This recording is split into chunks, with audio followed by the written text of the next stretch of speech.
بسم اللہ الرحمن الرحیم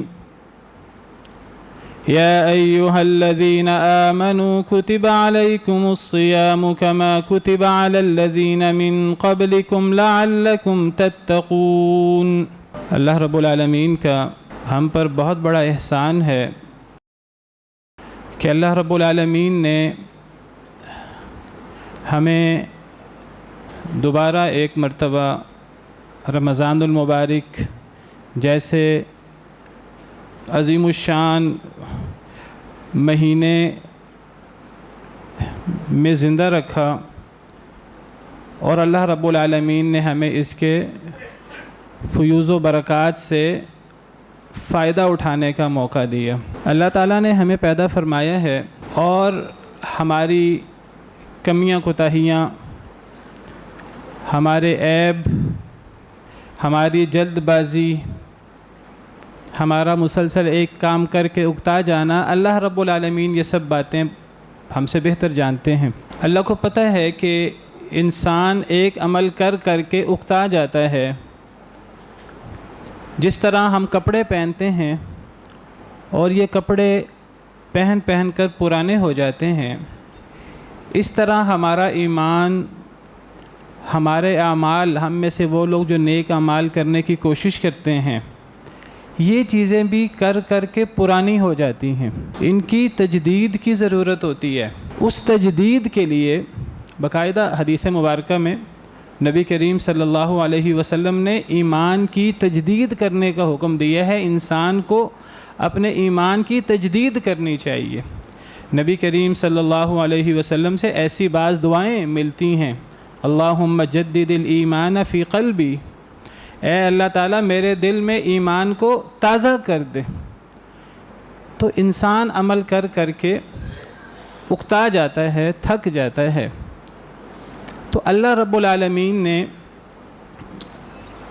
ہمارے لیے جو دین مقرر کیا ہے، اپنے ساتھ تعلق کا، عبادت کا جو ایک طریقہ کار مقرر کیا ہے، اس میں اللہ نے ایسے موقع رکھے ہیں کہ یہ جو ہم اکتا جاتے ہیں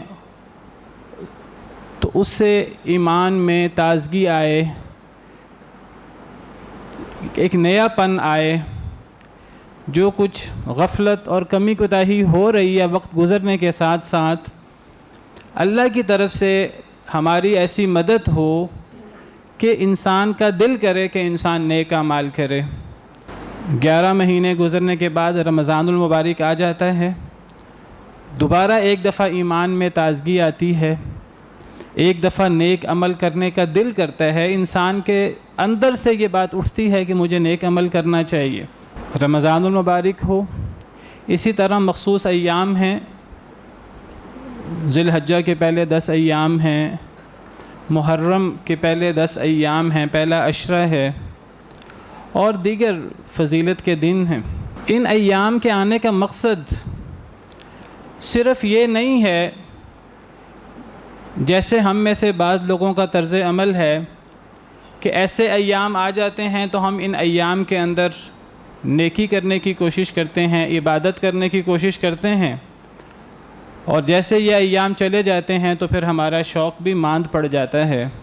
ان ایام کا صرف یہ مقصد نہیں ہے۔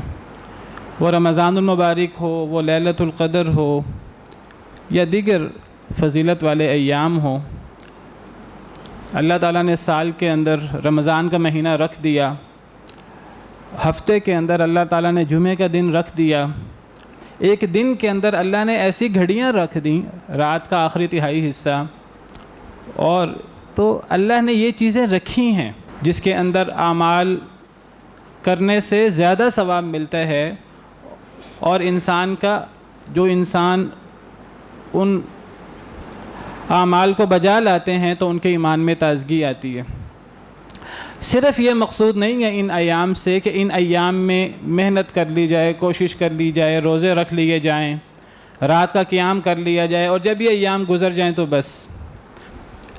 اصل میں یہ ایام ٹریننگ کے ایام ہیں، یہ تجدید ایمان کے ایام ہیں۔ ان ایام میں اس طرح کر کے اپنی تربیت کی جائے، اس طرح عبادات اور دیگر اللہ رسول کے احکامات پر عمل کرنے کی کوشش کی جائے، اپنے آپ کو تیار کیا جائے کہ یہ ٹریننگ ہمیں پورا سال فائدہ دے۔ یہ نہ ہو کہ رمضان المبارک آئے، رمضان المبارک آتا ہے تو بہت شوق لوگوں میں پیدا ہو جاتا ہے، اور یہ اللہ کا انعام ہے، اللہ کی طرف سے ہماری یہ مدد ہوتی ہے کہ ہمارا دل کرتا ہے کہ ہم نیک کام کریں۔ اور یہ ایسا کیوں ہوتا ہے؟ یعنی جنت کے دروازے کھل جاتے ہیں، جہنم کے دروازے بند ہو جاتے ہیں، بڑے بڑے سرکش شیاطین وہ قید کر دیے جاتے ہیں، تو یہ اللہ کی مدد ہوتی ہے۔ ہمیں نیکی کی توفیق اللہ رب العالمین کی طرف سے ملتی ہے، تو یہ سراسر اللہ رب العالمین کا احسان ہے۔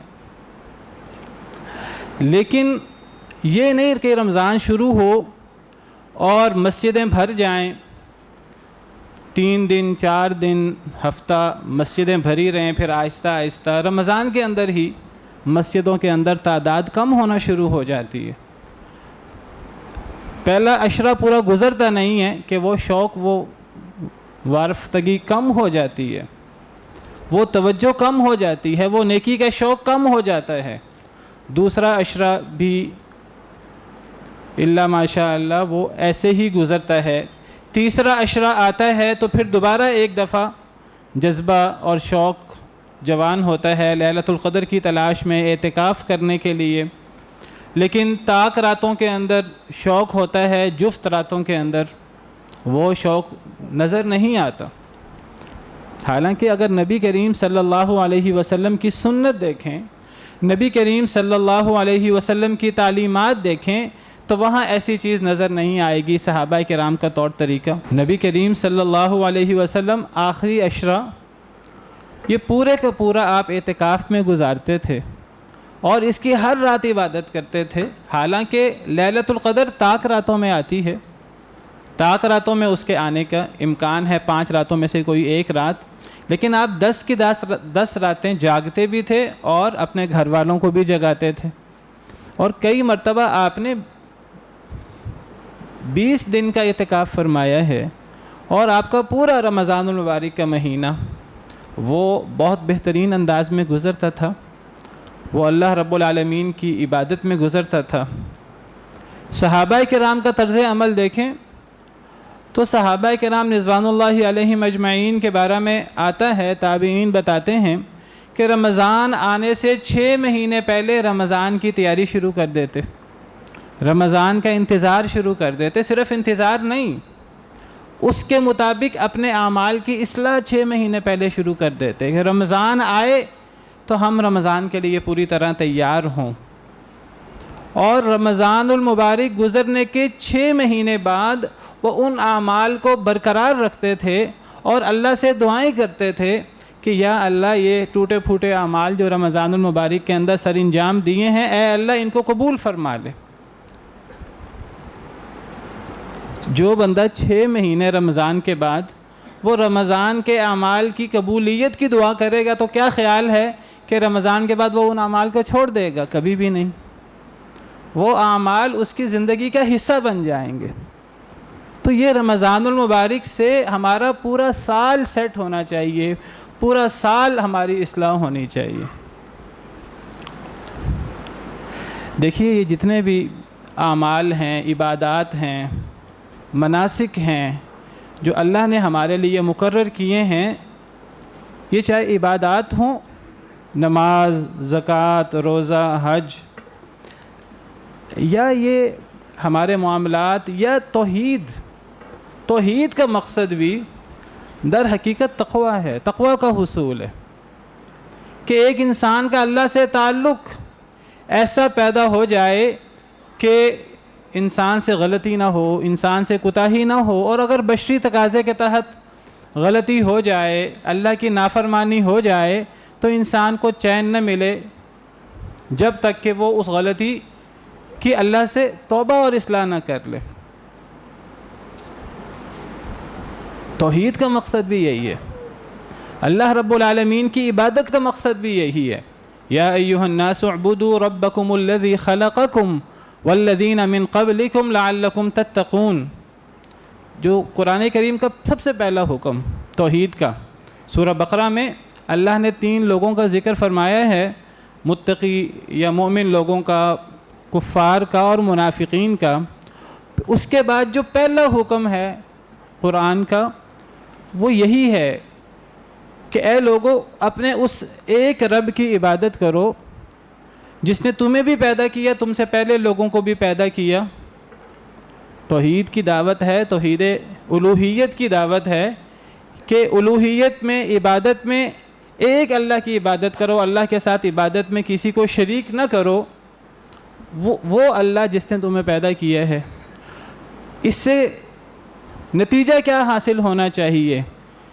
اس سے مطلوب کیا ہے؟ لعلکم تتقون، تاکہ تم متقی بن جاؤ، اللہ کا تقوی، اللہ کا ڈر ہمارے اندر پیدا ہو جائے۔ توحید کا مقصد بھی یہی ہے۔ نماز، زکوٰۃ، روزہ، حج، قربانی، سب کا مقصد یہی ہے۔ نماز پڑھی جاتی ہے تو اللہ کی یاد، اللہ کے تقوی کے لیے۔ سیدنا موسیٰ علیہ السلام کو اللہ تعالیٰ نے فرمایا تھا وَأَقِمِ الصَّلَاةَ لِذِكْرِي، اے موسیٰ میری یاد کے لیے نماز قائم کرو۔ اور اگر نماز کما حقہ ادا کی جائے تو نماز ادا کرنے سے صرف یہ نہیں کہ انسان نے دن میں 5 وقت نماز ادا کی ہے، انسان کا پورا دن اچھا گزرتا ہے اگر صحیح نماز ادا کی جائے۔ پورا دن 24 گھنٹے انسان گناہوں سے دور ہو جاتا ہے۔ یہ اللہ رب العالمین کا فرمان ہے، ان الصلاۃ تنہی عن الفحشاء والمنکر، نماز بے حیائی اور منکر سے انسان کو دور کر دیتی ہے۔ یہ اللہ کا فرمان اور سچا فرمان ہے۔ وتمت کلمۃ ربک صدقا وعدلا، اللہ کی ساری باتیں سچائی پر مبنی ہیں، عدل پر مبنی ہیں۔ اب اگر ہماری نمازوں سے، اگر ہمارا دن گناہوں سے اور اللہ کے نافرمانی سے اگر ہم بچ نہیں پاتے، بات تو اللہ کی صحیح ہے، یا ہماری نماز صحیح نہیں ہے، ہماری نماز کے اندر وہ خشوع خضوع نہیں ہے کہ اگر ہم وہ نماز پڑھیں، یا ہماری نماز وہ سنت کے مطابق نہیں ہے، اس اخلاص کے مطابق نہیں ہے جس اخلاص سے نبی کریم صلی اللہ علیہ وسلم نماز پڑھا کرتے تھے۔ اللہ کا وعدہ تو جھوٹا نہیں ہو سکتا، اللہ کا وعدہ سچا ہے، ہماری نمازیں صحیح نہیں ہیں۔ روزہ، رمضان، اس کا مقصد اللہ کا تقوی ہے، اللہ کا ڈر ہے۔ اگر روزہ رکھنے سے ہمارے اندر رمضان المبارک میں تقوی پیدا نہیں ہوتا اور رمضان المبارک کے بعد اللہ کا ڈر ہمارے اندر پیدا نہیں ہوتا تو ہمارا روزہ صحیح نہیں ہے، ہمارا روزہ اس اخلاص کے ساتھ نہیں ہے، اس طریقہ کار کے مطابق نہیں ہے جس طریقہ کار، جس مقصد کے لیے روزہ پر مقرر کیا گیا۔ یا ایھا الذین آمنوا کتب علیکم الصیام کما کتب علی الذین من قبلکم لعلکم تتقون، مقصد تقوی ہے، اللہ کا ڈر ہے۔ روزہ رکھنے سے صحیح طریقے سے روزہ رکھیں گے، اخلاص کے ساتھ، نبی کریم صلی اللہ علیہ وسلم کی سنت کے مطابق، صحابہ کرام کے طور طریقے کے مطابق، تو تقوی پیدا ہونا چاہیے، اور یہ تقوی پورے سال ہمارے ساتھ شامل رہنا چاہیے۔ لیکن ہمارے تو صورتحال یہ ہے، اللہ معاف کرے، پورا سال تو چھوڑیے، رمضان کے اندر ہی اللہ کا وہ ڈر اور وہ خوف ہمیں حاصل نہیں ہوتا جو ہونا چاہیے۔ دیکھیے، اسلام ہمیں صرف ظاہری طور پر اعمال کرنے کی طرف توجہ نہیں دلاتا، صرف اعمال کر لینا، منہ سے کچھ کلمات ادا کر دینا، ظاہراً کچھ اعمال کر لینا، جب تک اس کے پیچھے روح نہ ہو، جب تک اس سے وہ مقاصد حاصل نہ ہو جن کی طرف اللہ تعالیٰ اشارہ فرماتے ہیں۔ کیا ہم منہ سے لا الہ الا اللہ پڑھ لیں، محمد الرسول اللہ پڑھ لیں تو ہمارا ایمان کامل ہو جائے گا؟ نہیں۔ وَمِنَ النَّاسِ مَن يَقُولُ آمَنَّا بِاللَّهِ وَبِالْيَوْمِ الْآخِرِ وَمَا هُمْ بِمُؤْمِنِينَ، اللہ فرماتے ہیں کہ بہت سے لوگ ہیں کہ جو کہتے ہیں ہم اللہ پر اور آخرت پر ایمان لائے، اللہ فرماتے ہیں وہ مومن نہیں ہیں، ان کا ایمان نہیں ہے، کیونکہ یہ ان کا صرف زبان سے اقرار ہے، اس کے مطابق عمل نہیں ہے، ایمان کے جو تقاضے ہیں وہ پورے نہیں ہو رہے۔ ایمان وہ ہوتا ہے جو انسان کے ہر عضو کے اوپر اس کے اثرات نظر آئیں۔ انسان کا عمل بول بول کر گواہی دے کہ یہ بندہ مومن ہے. یہ کیسا ایمان ہے کہ بندے کو بتانا پڑے کہ میں مسلمان ہوں، دیکھنے سے پتہ نہ لگے کہ یہ مسلمان ہے کہ نہیں، اس کے عمل سے پتہ نہ لگے کہ یہ مسلمان ہے کہ نہیں، کسی سے پوچھنا پڑے کہ آپ مسلمان ہیں کہ غیر مسلم ہیں. یہ کیسا ایمان ہے؟ ایسا ایمان کا کوئی فائدہ نہیں. ظاہری نماز پڑھ لینا، ظاہری روزہ رکھ لینا، اس کا بھی کوئی فائدہ نہیں. کیا منافقین یہ نماز اور یہ روزے نہیں رکھتے تھے؟ نماز نہیں پڑھتے تھے. منافقین نماز پڑھتے تھے، نبی کریم صلی اللہ علیہ وسلم کے ساتھ نماز پڑھتے تھے، لیکن ان کی نمازیں قبول نہیں ہوتی تھیں. وہ روزہ بھی رکھتے تھے، ان کے روزے قبول نہیں ہوتے تھے. تو جب تک روحانیت نہیں آئے گی، جب تک نماز کا روزے کا اصل مقصد حاصل نہیں ہوگا، تب تک یہ نماز اور روزے کا فائدہ نہیں ہے. بڑی مشکل بات محسوس ہوتی ہے، لیکن اللہ رب العالمین کا ہم سے یہی تقاضا ہے. اللہ تعالیٰ فرماتے ہیں فویل للمصلین، نمازیوں کے لیے ہلاکت ہے. الذین هم عن صلاتهم ساہون، جو اپنی نمازوں سے غافل ہیں، نمازوں کے اندر خشوع خضوع نہیں ہے، نمازوں میں سستی ہے، نمازوں کے اندر ذکر نہیں ہے. الذین هم یراؤون، جن کی نمازیں اخلاص کے ساتھ نہیں ہیں، اللہ کے لیے نہیں ہیں، لوگوں کے دکھاوے کے لیے ہیں، سنت کے مطابق نہیں ہیں. اسی طرح روزہ لے لیجئے، صرف روزہ رکھ دینا کافی نہیں ہے.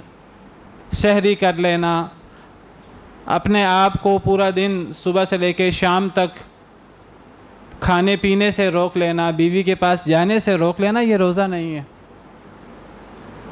روزہ اس کے ساتھ کچھ اور چیزیں بھی ہیں. جب تک وہ مقصد پورا نہیں ہوگا تب تک روزہ نہیں ہوگا.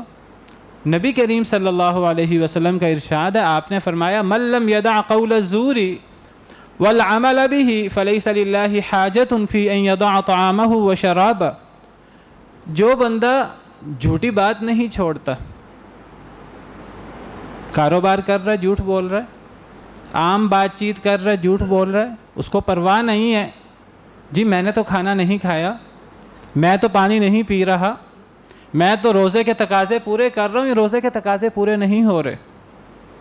کچھ روزے کے ظاہری تقاضے ہیں، کچھ روزے کے باطنی تقاضے ہیں، روحانی تقاضے ہیں.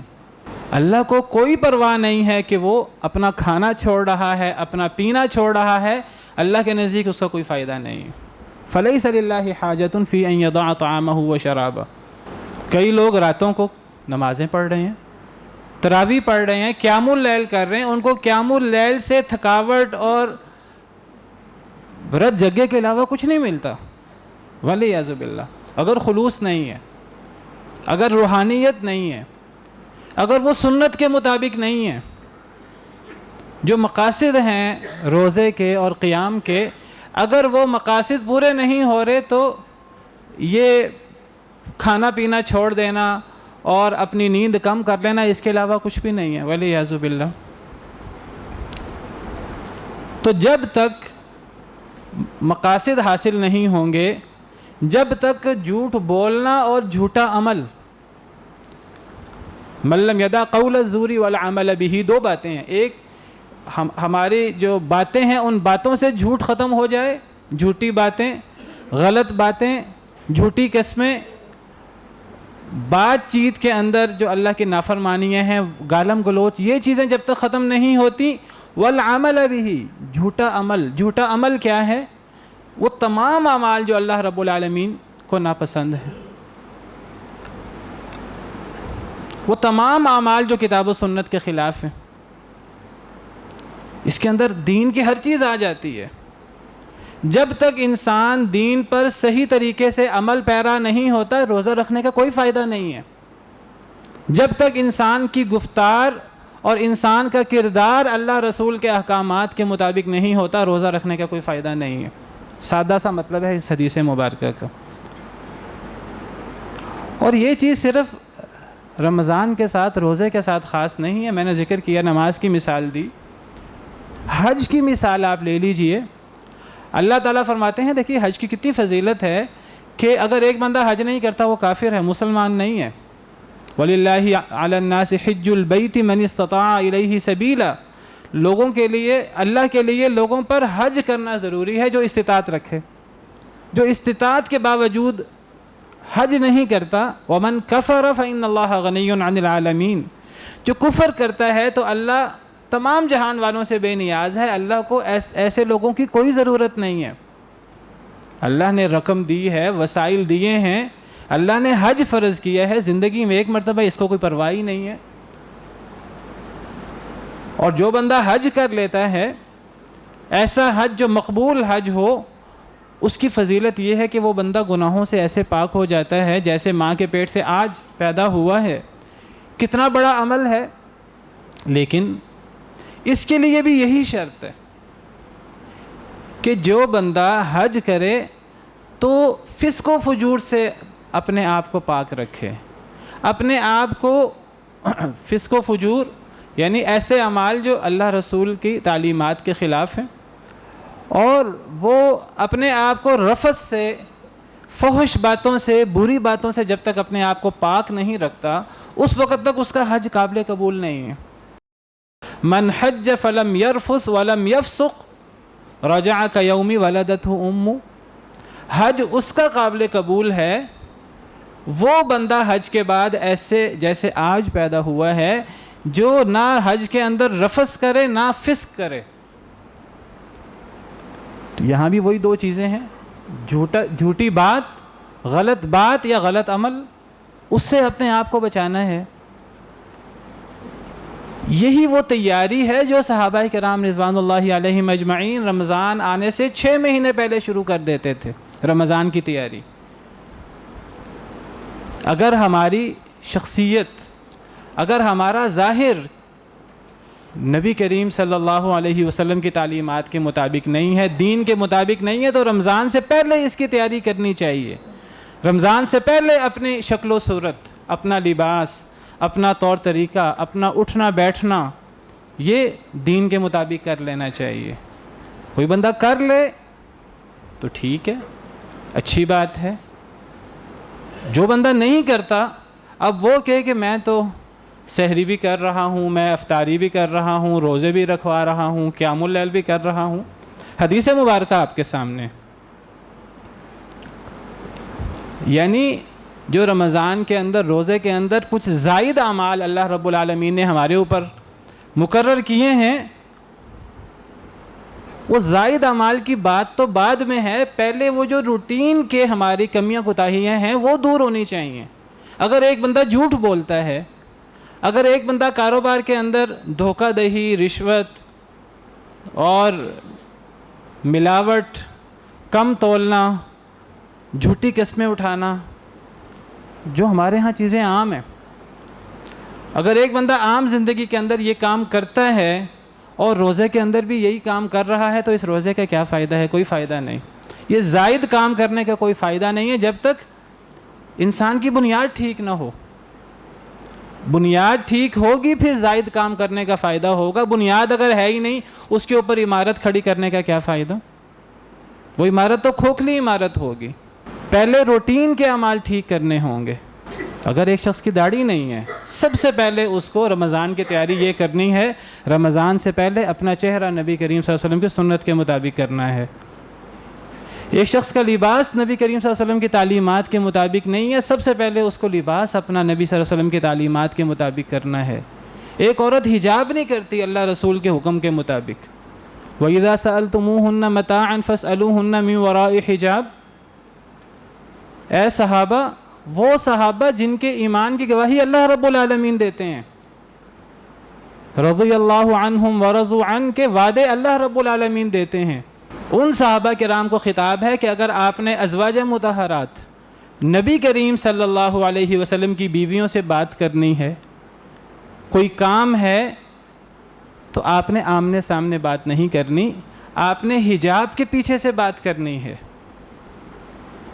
یہ صحابہ اور ازواج مطہرات کی بات ہو رہی ہے، جن کے دلوں کا امتحان اللہ رب العالمین لے چکے ہیں، جن کے ایمان کو اللہ رب العالمین ٹھوک بجا کے چیک کر چکے ہیں، جن کو رضی اللہ عنہم ورضوا عنہ کا سرٹیفکیٹ اللہ دے چکے ہیں۔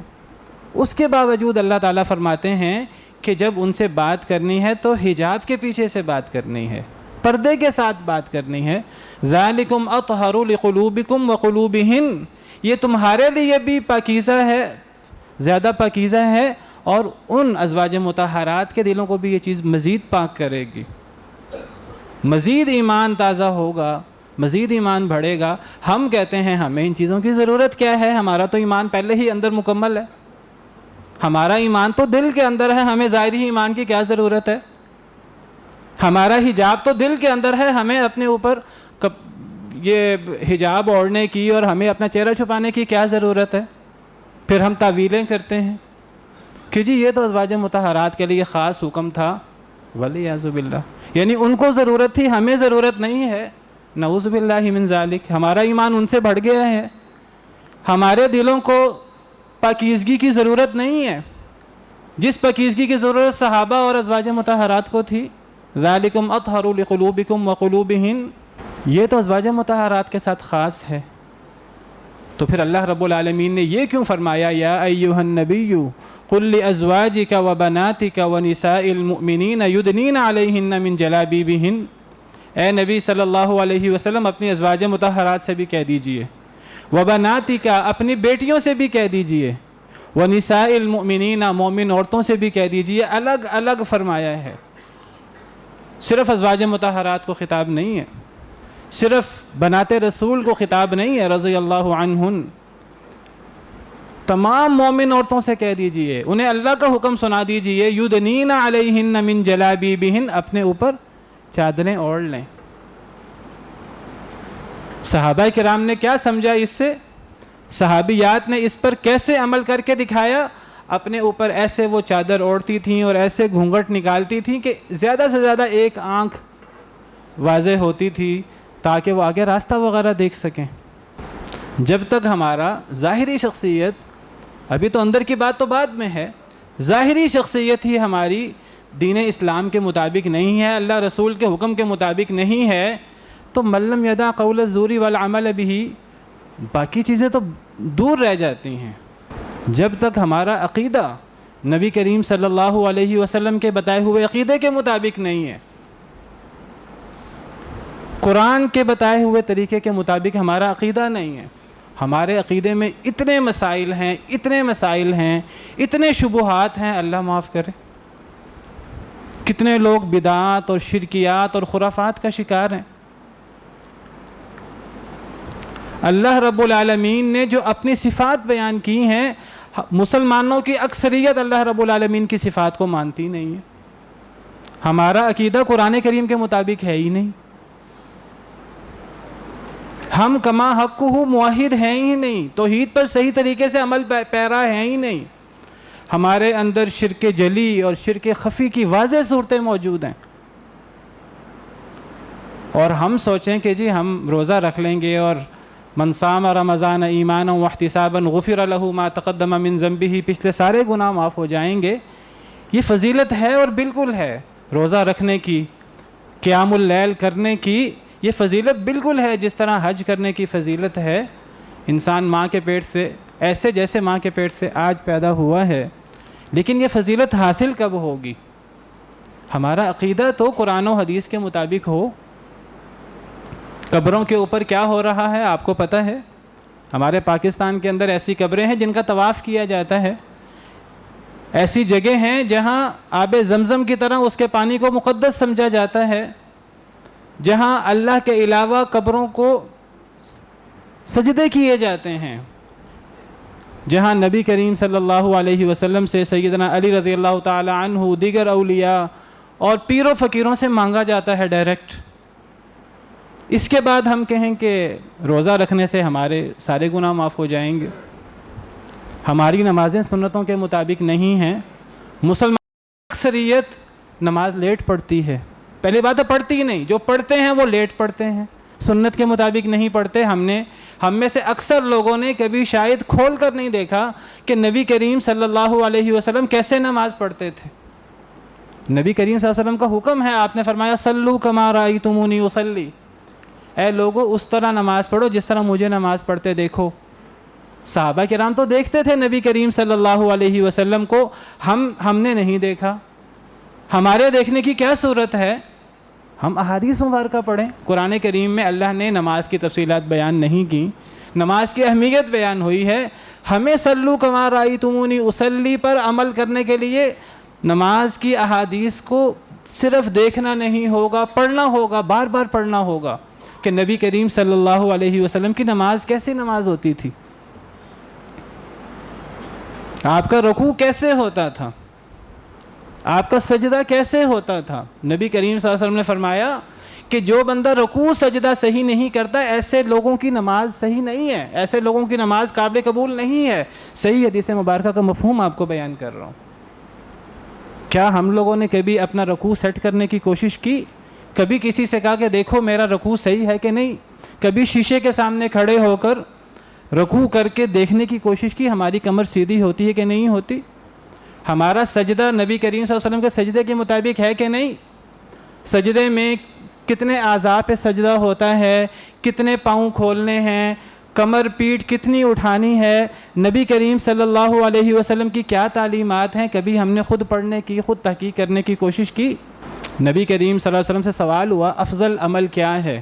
آپ نے فرمایا نماز پہلے وقت میں پڑھنا، نیکی کرنے میں جلدی کرنی چاہیے۔ کتاب و سنت میں بہت سارے دلائل ہیں اس کے، اور آپ نے فرمایا نماز پہلے وقت میں پڑھنا، اول وقت میں پڑھنا افضل ہے۔ ہمارے ہاں مسلمانوں کی اکثریت نمازیں لیٹ پڑھتی ہے، نمازوں کے اوقات ہی لیٹ مقرر کر دیے گئے ہیں، اور دلائل کتاب و سنت کے اس کے خلاف ہیں۔ فجر کی نماز لیٹ پڑھی جاتی ہے، پورا سال رمضان کے اندر اپنے مقاصد کے تحت نماز جلدی کر دی جاتی ہے۔ بھی پورا سال نماز لیٹ ہو رہی ہے، رمضان کے اندر فجر کی نماز جلدی کیوں ہو رہی ہے؟ اگر رمضان کے اندر اس لیے جلدی ہو رہی ہے کہ رمضان کے اندر ہمیں سنت پر عمل کرنا چاہیے، ہمیں جلدی نماز پڑھنی چاہیے، ہمیں زیادہ ثواب لینا ہے، تو یہ ثواب باقی سال کیوں نہیں لینا ہمیں؟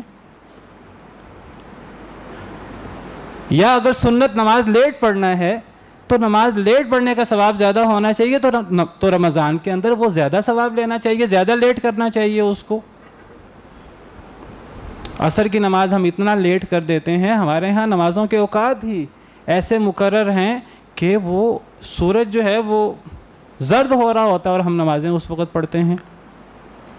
کبھی کوئی بندہ لیٹ ہو جائے تو ہو جائے، لیکن جو اصل وقت ہے، جو احادیث مبارکہ کے مطابق وقت ہے، ہم اس کے مطابق نماز نہیں پڑھتے۔ ہمارے بزرگ کہتے ہیں آپ خود پڑھیے کہ نبی کریم صلی اللہ علیہ وسلم پر جب اللہ نے نماز فرض کی تو اگلے دن جبریل امین علیہ السلام آ گئے اور نبی کریم صلی اللہ علیہ وسلم کو 2 دن نماز پڑھائی ہے، ایک دن پہلے وقت میں، ایک دن آخری وقت میں۔ یہ وقت ہے نماز کا، وہ احادیث پڑھیں، ہماری ذمہ داری ہے۔ ہم اپنے روٹین کے اعمال پہلے ٹھیک کریں، زائد اعمال کی بات تو بعد میں ہے۔ روزہ رکھنا ہے، روزہ کے کیا طریقہ کار ہے، روزہ کی کیا تفصیلات ہیں، ہمیں پتہ ہونا چاہیے۔ تو میرا صرف آج کے خطبے کا جو مرکزی نقطہ ہے وہ یہ ہے کہ ہمیں روزے کے اور قیام اللیل کے زائد اعمال کرنے ہیں، بالکل کرنے ہیں، لیکن اس سے پہلے ہمیں روٹین کے اعمال اپنے سیٹ کرنے، اپنا عقیدہ ہمیں پہلے سیٹ کرنا چاہیے۔ ہمارا عقیدہ قرآن و سنت کے مطابق ہے کہ نہیں، ہمارے اعمال کتاب و سنت کے مطابق ہیں کہ نہیں، ہمارے معاملات کتاب و سنت کے مطابق ہیں کہ نہیں۔ ہم وہ اعمال تو نہیں کرتے جن اعمال پر قوموں کو اللہ نے عذاب نازل کر کے آسمانوں سے اللہ نے تباہ و برباد کر دیا۔ روزے کے معاملات زائد اعمال بعد میں کر لیں، پہلے اپنے روٹین کے اعمال ٹھیک کر لیں، پہلے اپنی شخصیت کتاب و سنت کے مطابق کر لیں، نبی کریم صلی اللہ علیہ وسلم کی سنت کے مطابق کر لیجئے۔ ہمیں سوال ہوتا ہے، اعتراض ہوتا ہے، جی حکمران یہ نہیں کرتے، یہ نہیں کرتے، پاکستان کے اندر اسلام کو نافذ نہیں کرتے۔ بھائی ہم ایک مسجد کے اندر تو اسلام کو نافذ کر لیں، تو پھر ہم لوگوں سے بھی تقاضا کر لیں کہ جی حکمران پاکستان کے اندر اسلام نافذ نہیں کرتے، سعودی عرب میں یہ ہو رہا ہے، فلاں جگہ یہ ہو رہا ہے۔ اپنے اس 6 فٹ کے جسم کے اوپر تو اسلام کو نافذ کر لیں سب سے پہلے۔ تو اللہ سے دعا ہے کہ اللہ تعالی ہمیں دین کا صحیح فہم نصیب فرمائے، اللہ تعالی ہمیں یہ سمجھنے کی اور یہ ہمیں تعلیم حاصل کرنے کی توفیق دے کہ ہم دیکھیں کہ نبی کریم صلی اللہ علیہ وسلم کا عقیدہ کیا تھا، نبی کریم صلی اللہ علیہ وسلم کی عبادت کیسی تھی، نبی کریم صلی اللہ علیہ وسلم کا اخلاق عالیہ اور معاملات کیسے تھے، دشمنوں کے ساتھ آپ کے معاملے کیسے تھے، یہ چیزیں ہماری ٹھیک ہوں گی، پھر انشاءاللہ رمضان المبارک کے روزے اور اس کی جو زائد جو پابندیاں ہیں، قیام اللیل کی پابندیاں ہیں، ان کا فائدہ بھی ہوگا اور پورے سال اس کا فائدہ ہوگا۔ ورنہ صرف ہم رمضانی کے رمضانی مسلمان رہیں گے، جو اللہ رمضان کا رب ہے وہ اللہ باقی مہینوں کا بھی رب ہے۔ اللہ سے دعا ہے کہ اللہ ہمیں سنتوں پر عمل کرنے کی توفیق عطا فرمائے۔ وآخر دعوانا ان الحمد للہ رب العالمین۔